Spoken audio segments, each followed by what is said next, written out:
ACADE, Asociación Española de Centros Privados de Enseñanza, patrocina este programa. Hola a todos, bienvenidos a Escuela de Padres. Hoy vamos a hablar sobre el acoso escolar.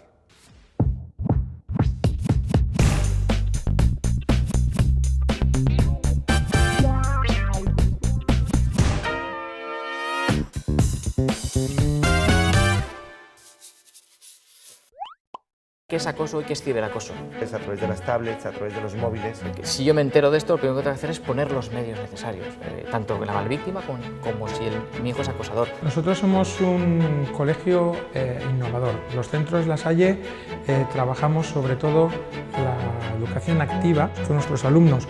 Sean los protagonistas, pues también tendremos que ver qué es lo que ellos quieren, ¿no? El sector educativo, que es en el que nos hemos estado moviendo toda la vida, los concursos públicos son los que han marcado un poco la tendencia a la línea del mobiliario. Se han hecho muchos estudios a través de los institutos tecnológicos, donde se ha trabajado muy bien lo que es la ergonomía, teniendo en cuenta que hay normativas europeas que marcan. Bienvenidos a Escuela de Padres con Talento. Hoy vamos a tocar un tema delicado, pero necesario. Estoy hablando del acoso escolar y también de otras formas de acoso, como puede ser el ciberacoso. Y cómo no, nuestro especialista Óscar González nos va a aclarar muchas dudas al respecto. Óscar, bienvenido. Muy buenas, Frank. Es necesario este tema, ¿verdad?, abordarlo. Pues sí, la verdad que sí, porque todos, me incluyo, vamos bastante desorientados en el tema y creo que es importante que sobre todo que lo tratemos, y creo que en los medios de comunicación tenemos la obligación de transmitir esto a las familias. Y además de transmitirlo adecuadamente, porque muchas veces, lo siento, los medios de comunicación transmiten que es acoso lo que no es y también confunde. Tan importante es que las familias detecten y sepan cuando hay acoso desde el acosador y desde el acosado, como también cuando no es acoso y confunden que sí que lo es, ¿no? Exacto, pero ahí hay un problema, y es que solo recibimos una parte del mensaje y muchas veces tanto los niños, los chavales, como los padres solo reciben esa parte y necesitan saber cómo ha terminado esa situación, porque sí, aquello ha ocurrido, ha sucedido, nos quedamos con el titular, pero habría que ahondar un poquito más y decir, pues mira, ¿cómo ha pasado esto? Estas han sido las consecuencias de los que han acosado, porque si no, nos quedamos solo con una parte del mensaje y no sabemos que esto realmente está penalizado por la ley, ¿no? y que es un problema muy serio. Pues vamos a definir primero, Óscar, para empezar, ¿qué es acoso? Fantástico. Yo creo que habría que empezar por definir qué no es acoso, porque a veces nos encontramos en situaciones en las que vienen un padre o una madre, me han pasado en el cole, diciéndote que a su hijo lo han acosado o lo están acosando, ¿no? Cuando realmente lo que está sucediendo es que ha habido una acción, un hecho puntual. A nosotros nos ha pasado cuando éramos niños, o que un día te has pegado, o que te han insultado, o lo que sea. Eso no es acoso, porque es algo puntual. El acoso es cuando se produce ese trato degradante, ¿no?, de un menor o varios menores a alguien más débil, y la intención es hacer daño, ¿no? Es decir, hay por un lado una intencionalidad y sobre todo que esto se repite en el tiempo. Es decir, no es algo que sucede de manera puntual y ahí se acaba, no. Hay una repetición de manera reiterada en el tiempo. Entonces, cuando podemos estar hablando de acoso, porque el que está recibiendo esto, la verdad que lo está pasando muy mal. ¿Y de quién es el problema cuando hay acoso? ¿Del acosador o del acosado? Pues fíjate, el problema lo tenemos todos. Y cuando una situación de acoso termina, como por desgracia han terminado muchas, que ha sido, por ejemplo, con el suicidio de un menor, creo que ahí hemos fracasado como sociedad. O sea, tenemos ahí mucho que reflexionar, porque en este caso ni la culpa es de la víctima, por supuesto que no, creo que hay que quitar todo ese sentimiento de culpa a la víctima, pero el agresor tampoco, hay alguien más que está interviniendo. Por eso habría que delimitar quiénes son los actores que aparecen. No me gusta poner etiquetas, pero porque los reconozcamos podemos decir, tenemos a la víctima, tenemos al acosador, al agresor, y luego tenemos también a los que están mirando, que están observando, los espectadores. Que esos tienen más importancia de lo que ellos creen, ¿no? Muchísima, porque tienen muchísima fuerza, son los que están dándole fuerza al acosador. Sin ellos, posiblemente esa situación de acoso no se repetiría, que ya era un hecho puntual y ahí se queda, y se olvida, pero el acosador coge fuerza porque los demás lo están viendo, él se viene arriba, ¿no? Y además eso se está repitiendo, y los demás que lo están viendo no cuentan por miedo también a ser acosados, y ahí es donde tenemos que trabajar también yo creo que con todos tenemos una parte que trabajar. Por ejemplo, pues como padres, si mi hijo es víctima, lo primero que tengo que hacer es detectar que es víctima de acoso, porque a veces se nos escapa, porque el niño que está siendo acosado no nos lo va a contar. va a ser el último que cuente y que dé señales de peligro, ¿no? Cuidado que necesito Pero se protección. puede detectar igual, ¿no? Con un cambio de personalidad, está más enfadado en casa, está... Creo que hay indicios que nos pueden indicar, ¿no? que puede estar sucediendo algo, como por ejemplo tú estás diciendo, ha cambiado su sentido del humor, ha cambiado incluso, ya no sale con los amigos, viene a casa, por ejemplo, con la ropa rota o rasgada, le quitan cosas, él dice que las ha perdido, no lo cuenta por miedo a las represalias de los demás. Entonces son cosas que nos pueden poner en la pista. Entonces, cuando esto lo tenemos, lo primero que tenemos que hacer es hablar con el niño, pero también indagar un poquito en el entorno, qué es lo que está sucediendo, a ver si podemos buscar esa información que él no nos está dando. Me da igual la edad que tenga el niño, pero muchas veces la va a ocultar esa información para que ese acoso no sea, digamos, no aumente, ¿no? Y ahí tenemos mucho que trabajar con el niño. ¿Y qué hace la mamá o el papá que le dicen su hijo ha acosado a un compañero? Normalmente las reacciones no son muy placenteras, ¿verdad?, cuando se les dice eso, porque a nadie le gusta recibir esa noticia. Efectivamente, igual que no nos gusta recibir que nuestro hijo está siendo acosado, él es una víctima en este caso, si yo me entero de esto, lo primero que tengo que hacer es poner los medios necesarios, tanto la víctima como si mi hijo es acosador. Vamos a ver que debemos actuar de manera distinta con cada uno de ellos. Por ejemplo, con la víctima, yo le diría, primero voy a sentarme a hablar con el niño, que me cuente todo lo que ha estado viviendo, y durante ese tiempo el niño seguramente nos ha estado diciendo o comunicando cosas sin querer comunicarlas. Cuidado. Entonces, a veces hay que escuchar al niño, escuchar muchísimo, porque a veces en esos silencios nos está comunicando mucho. Se han encontrado o se han dado situaciones en las que el niño incluso o la niña han estado escribiendo en su diario cartas que luego, cuando por desgracia aquello ha desembocado en un suicidio, los padres han empezado a atar cabos y decir: cuidado, que aquí me estaba queriendo decir esto, aquí me estaba queriendo decir lo otro, pero nos damos cuenta muy tarde. Entonces, lo mejor es la prevención, es decir, no llegar tarde a una situación donde antes de llegar al suicidio, pues probablemente hemos llegado también a que el niño se ha autolesionado, la niña se ha autolesionado. Entonces, todo esto son pistas que nos está dando. A gritos, seguro. Efectivamente. Yo como padre tengo que decirle, mira, el primer mensaje que le transmito al niño es: tú no tienes la culpa de nada. Es decir, quitarle todo el sentimiento de culpa que el niño pueda tener. Tú no eres culpable de nada. Los demás son los que te están molestando, lo que están haciendo. E inmediatamente poner esto en disposición ¿de quién? Del centro educativo, porque es donde se suele dar la situación de acoso, en el patio. Luego, quitarse también la sensación de que el problema lo tiene solo el acosado, porque el acosador también es un síntoma de debilidad, aunque aparentemente sea de fortaleza, es una debilidad en esa relación social y que se tiene que corregir y se tiene que aprender. Así que, Óscar, estoy deseando tus conclusiones para que des consejos concretos a los padres a cómo definir acoso, cómo ayudar y qué hacer en estas situaciones. En primer lugar, lo que hemos dicho, apoyar a la víctima en todo, digamos, en todo su sentido, escucharlo, decirle, quitar ese sentimiento de culpa, inmediatamente contactar con la escuela, con el centro educativo y buscar soluciones. Muy importante. Pero paralelamente a esto, es importante también que no perdamos de vista que esto se debe perseguir por la ley, con lo cual hay que denunciar. Y hay que denunciar porque es necesario que después esto tenga una consecuencia en la Fiscalía de Menores y que esto... porque si no va a quedar impune. Y la solución no puede ser usted, al final, saque a su hijo del centro y matrícula en otro colegio, porque si no estamos transmitiendo un mensaje al niño. Y es que tú tenías la culpa y aquí tenemos varias posturas. Hay gente que dice que hay que cambiarlo de centro, porque así donde esté será un escenario nuevo, renacerá de sus cenizas. Creo que aquí habría que valorar Depende mucho. de la situación. Y en caso de que el niño necesite atención psicológica, pues ofrecérsela, ¿no? Luego, al acosador, tú lo has dicho, darle también unas herramientas, porque al final el acosador no deja de ser, tú has dicho, débil. Muchas veces el que ha sido víctima de acoso escolar luego se convierte en acosador. Es curioso. ¿Por qué? Porque, mira, me lo han hecho a mí y ahora lo voy a hacer yo con quien yo considero que es más débil que yo.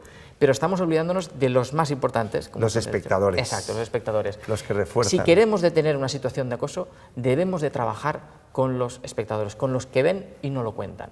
De hecho, en las escuelas en Finlandia, las escuelas Kiva, lo que están haciendo, poniendo en marcha un protocolo de actuación, y eso es trabajar sobre todo la prevención a través de la educación en valores, sobre todo con los espectadores. Es decir, tú les has trabajado tanto esas situaciones en la vida real, esto qué herramientas tenéis aquí, todos los que estáis aquí, que si se da un caso de acoso, hay que definir muy bien que ese que está acosando no es un buen líder, sino que es un acosador, es un líder negativo. Mientras al líder negativo lo veamos como el guay, como el más valorado, ahí tenemos un problema. Por eso es importante que los espectadores, el que lo ve, el que lo refuerza, como padre, decirle, mira, ¿te gustaría que esto te lo hicieran a ti? Si a ti te hicieran esto, ¿tú cómo actuarías? Entonces, creo que ponernos en situaciones reales, porque al final no quedarnos en la teoría, sino en situaciones reales, ¿cómo te sentirías tú si a ti te hicieran eso? Y tú, sabiendo que esto ha ocurrido, a mí me ha pasado con niños, no han sido situaciones graves de acoso, pero sí que han sido situaciones donde al final les he dicho, ¿qué os pasaría si a vosotros lo hubieran hecho? ¿Os gustaría? Evidentemente que no. Entonces aquí tenemos que trabajar mucho con los observadores. Muy bien, estoy totalmente de acuerdo.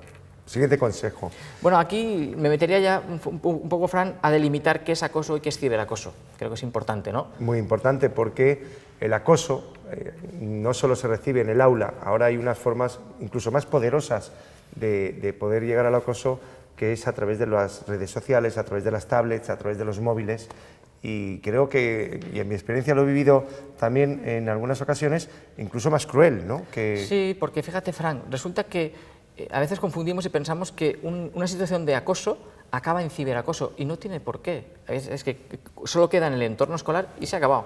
Pero hay situaciones que se pueden desembocar en un ciberacoso y no ser nadie del entorno. Es decir, una persona que está viviendo a la otra punta de España o en la otra punta del mundo puede empezar a acosarme a mí, a crear perfiles falsos, a buscarme en redes sociales, a hacerme la vida imposible. Luego, ellos conseguir, porque tienen sus estrategias, un elemento fuerza. Leí hace poco que había una noticia de un chaval de 15 años que se había hecho pasar primero por una niña, había conseguido imágenes del otro menor desnudo y le amenazaba con publicar. Pero lo más grave de todo esto es que no amenazaba solo con publicar esto, sino que le estaba pidiendo a ese niño que si no hacía ciertas cosas, él eso lo iba a publicar y lo iba a dar a sus compañeros o amigos de clase. Una de ellas era que arrojara a su hermana por la ventana. Gravísimo. No me digas. Gravísimo. Por tanto, creo que tenemos que trabajar en el buen uso de la tecnología y darle las herramientas necesarias para poder, sobre todo, contrarrestar si en un momento dado se encuentran con esta situación. Importantísimo. Con lo cual, tenemos ya definido qué es el acoso, tenemos definido que el acoso no es una situación singular, sino algo repetido, algo además en el que también hay espectadores, y en ese sufrimiento, en ese cambio de personalidad, ¿qué hace un padre, qué hace una madre? ¿Dónde acude? ¿Cuál es el proceso que debe realizar para hacerlo bien? Es difícil, porque aquí es donde viene el desconocimiento. Lo primero es atender a nuestro hijo, tanto si es víctima como si es acosador, porque al acosador tenemos que trabajarle también mucho, claro. Decirle, oye, tú, el perfil de víctima no está tan claro, el perfil de acosador sí. Un niño que está acostumbrado a imponer su voluntad, un niño que está acostumbrado a que se haga lo que él dice, como él dice, tanto en la escuela como en casa, tiene problemas con padres, también con sus padres y también con el profesorado, agresivo, que impone, ¿no? Entonces, con el acosador había que trabajar unas herramientas de control, unas herramientas sobre todo hay que trabajar las emociones. Cuando rascamos un poquito en el acosador, vemos que hay un problema de control y de gestión emocional. Sobre todo trabajar la empatía. Es una persona que es incapaz de ponerse en el lugar del otro. Es incapaz porque no sabe hasta qué punto el otro está sufriendo.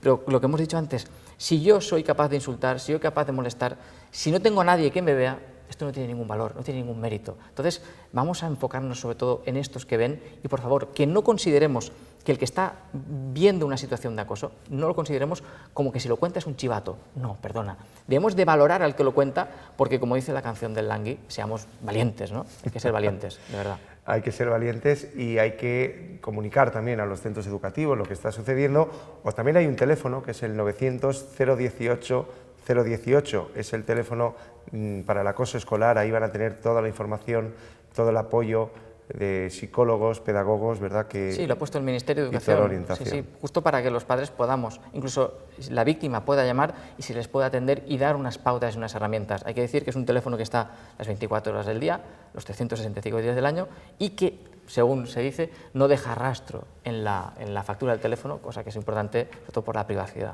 Muy bien. Pues vamos a poner deberes a los padres porque hemos reflexionado, hemos hablado de temas así que a todo el mundo le preocupa, tanto a padres de niños que pueden ser acosados como de acosadores, con lo cual, ¿qué deberes le vas a proponer a las familias? Es una tarea muy sencilla. La tarea sencilla es, vamos a buscar información sobre el acoso escolar, vamos a darles información a nuestros hijos de cuáles son los escenarios con los que se pueden encontrar y, sobre todo, vamos a jugar un poquito. Es decir, vamos a jugar y vamos a teatralizar esto, ¿no? Vamos a decir, mira, ponte en la situación de que tú seas el niño que está siendo acosado, o tú eres el acosador.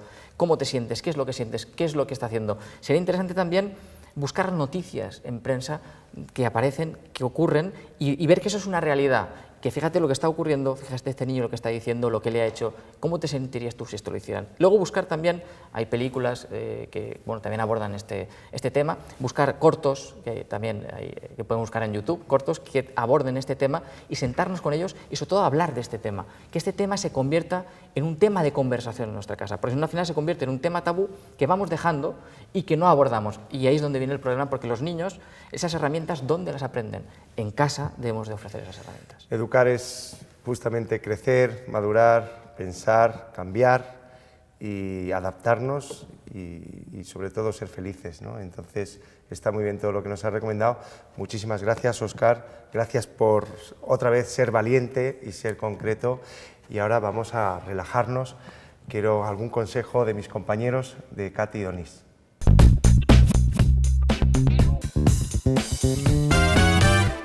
Hola amigos, hoy venimos a hablaros de Alcora, una de las principales corredurías de seguros del mercado español que tiene como sello de identidad la profesionalidad en la obtención de soluciones frente a riesgos asegurables tanto para la empresa como para particulares. Cuentan con toda la flexibilidad necesaria para identificar las coberturas de seguro que mejor se adaptan a las necesidades de cada cliente, ya que tener su confianza es uno de los valores claves para Alcora. Sin olvidar su afán por estar permanentemente a la búsqueda de soluciones aseguradoras más innovadoras gracias a la experiencia de sus profesionales y a sus equipos de tecnología punta. Pero sin duda, Donís, uno de los servicios que más va a interesar a los papás que nos están viendo es la unidad de educación Alcora, desde la que asesora en la actualidad a más de 1.200 colegios, escuelas infantiles, academias y universidades, lo que convierte a Alcora en el mayor especialista en el ámbito de los seguros para la educación. Con Alcora estamos cubiertos.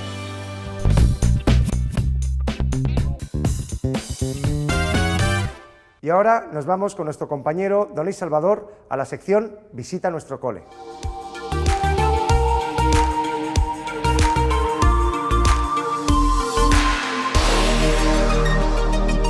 Esta semana nos desplazamos a Alcora, Castellón, para visitar el colegio La Salle.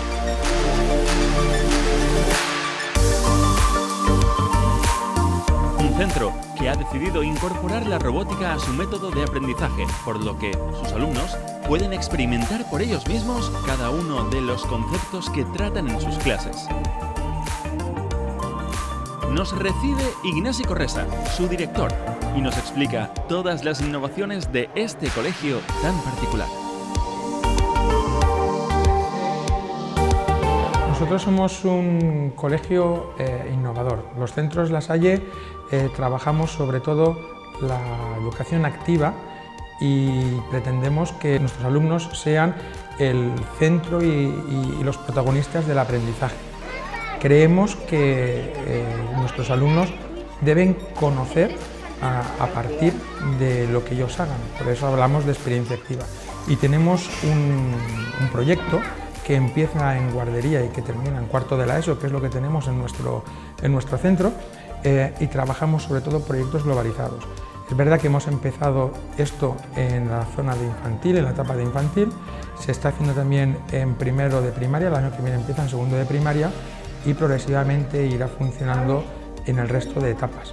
Hasta el momento, hasta que lleguen el resto de etapas, tenemos, pues llevamos años trabajando así, una verticalidad en la cual desde los departamentos se trabaja que todos los contenidos vayan junto a unas habilidades y que se trabajen todas las competencias.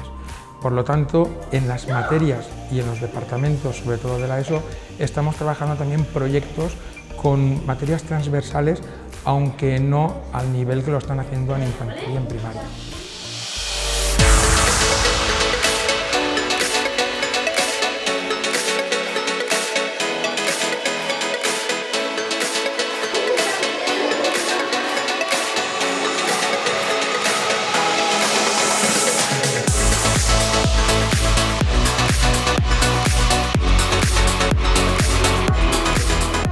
Han trabajado, por ejemplo, lo que son los ambientes de aprendizaje.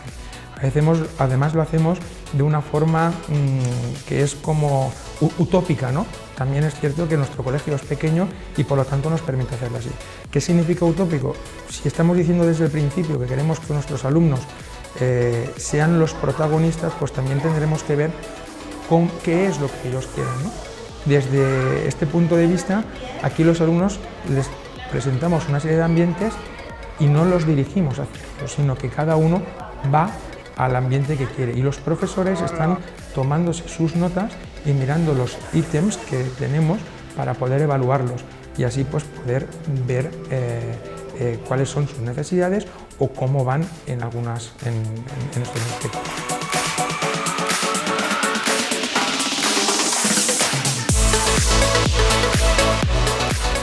En primaria, los proyectos que os hemos comentado antes son proyectos, igual que en infantil, que los alumnos deciden. Está claro que nosotros como profesores tenemos qué es lo que pide el currículum, todo esto lo conocemos y nos preparamos diversos temas, pero esos temas son abiertos. Nuestras programaciones son abiertas en ese sentido. Están basadas en lo que marca el currículum, pero también es cierto que están abiertas a cambios. Nos adaptamos a qué es lo que hay, a las necesidades también de los alumnos. Trabajamos la lectura eficaz y por lo tanto también tenemos desde infantil un ambiente de lectura porque le damos importancia. Trabajamos el proyecto JARA, que es un proyecto de integridad y por lo tanto en nuestros ambientes de infantil tenemos también un ambiente de espiritualidad. Pero trabajamos también lo que sería la creatividad. El teatro nos ayuda, igual que la lectura, a ser creativos.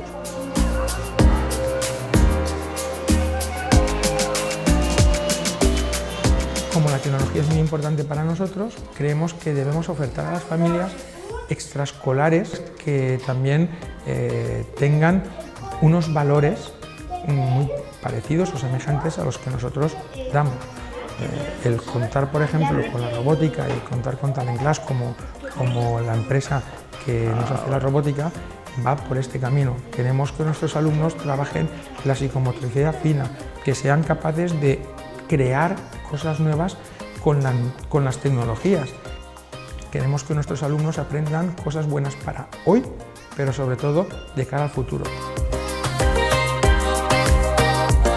El uso de la robótica, el aprendizaje por ambientes en infantil o por proyectos en primaria, marcan sin duda un antes y un después en la enseñanza de nuestro país. Encantados de conocer La Salle. Con ellos nos despedimos hasta el próximo programa. Y ahora nos vamos con la sección El Tirachinas.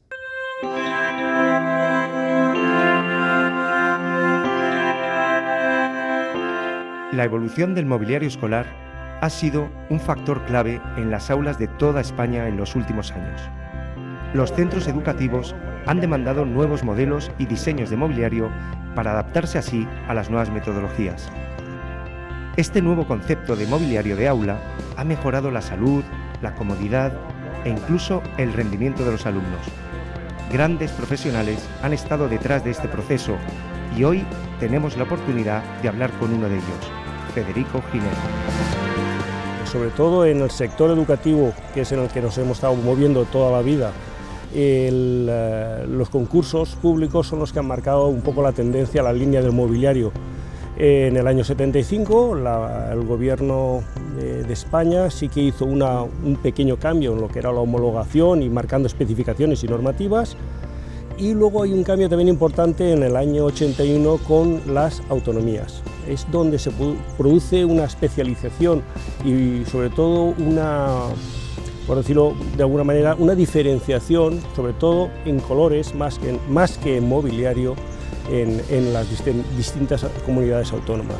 Pero no solo en colores, porque, a ver, vosotros tenéis constancia, porque yo estoy convencido de ello, de que hay relación entre la ergonomía, el diseño y la eficacia en el aprendizaje en el aula. Es decir, una silla que sea de determinado diseño más cómodo, no sé, o una mesa más amplia o menos amplia, más cercana, más lejana, ¿tiene relación con la eficacia en el aprendizaje? Sí que la tiene. sí que la tiene, y de hecho se han hecho muchos estudios a través de los institutos tecnológicos que hay aquí en Valencia, con mucho prestigio, el Instituto de Biomecánica y otros centros, donde se ha trabajado muy bien lo que es la ergonomía, teniendo en cuenta que hay normativas europeas que marcan lo que tiene que ser la ergonomía, lo que tienen que ser las tallas, lo que tienen que ser las medidas. Se está estudiando también cuál es esa relación de si un alumno estudia mejor en una silla más cómoda o en un pupitre más cómodo, donde también influye mucho el entorno, porque una persona puede estar cómoda en un buen sitio, pero también lo que hace cómodo que una persona esté cómoda, y eso es que el entorno también haya influido. Entonces todo influye el mueble, influye las sillas, influye la mesa, pero el entorno cada vez es más importante. Sí, evidentemente un aula atractiva, decías antes del color, cuanto menos ya motiva más, ¿no? Apetece mucho más acudir al aula y estar, ¿verdad? De hecho, en el año 81, como te he comentado, se produjo ese cambio, porque no habían tiempo para producirse más cambios a nivel de especificaciones. Por eso, algunas autonomías cambiaron únicamente lo que era el color, utilizando las mismas, el mismo tipo de producto que venía comprándose del Ministerio de Educación y Ciencia de los últimos años.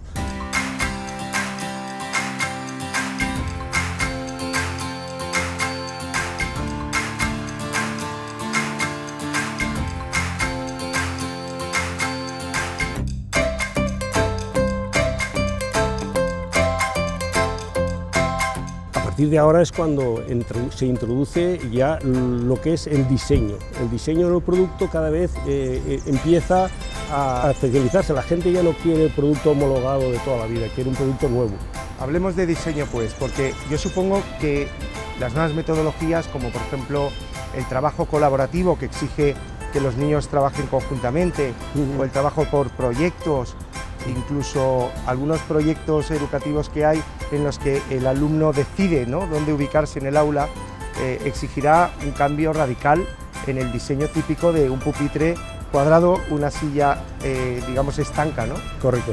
Efectivamente, las nuevas metodologías, sobre todo las nuevas metodologías, ha habido un cambio muy importante de ser un aula estática a pasar a ser una aula dinámica, donde no solamente se realizan actividades que el profesor manda, ¿no?, es decir, por la pizarra y el profesor, y los alumnos escuchan, no están activos ante esa formación, ¿no?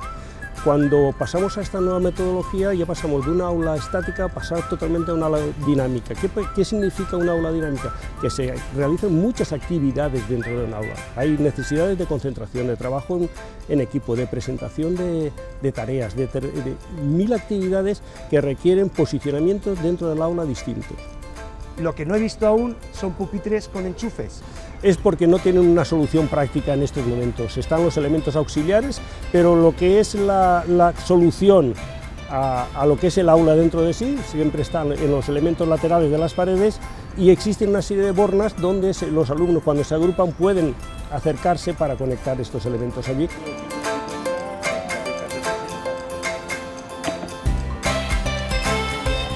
Tras conversar con Federico Giner, somos más conscientes de que todas las piezas de este puzzle que es la educación son necesarias y esenciales en el proceso de formar personas y en el cambio educativo en España.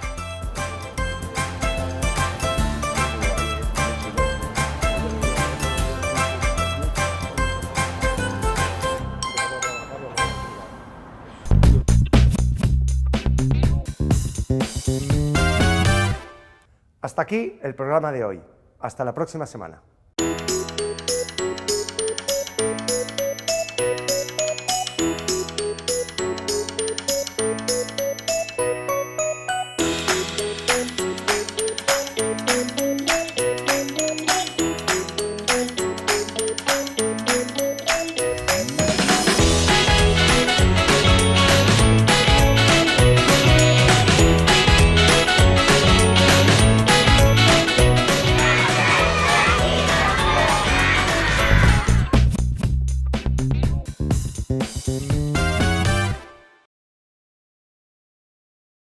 ACADE, Asociación Española de Centros Privados de Enseñanza, ha patrocinado este programa.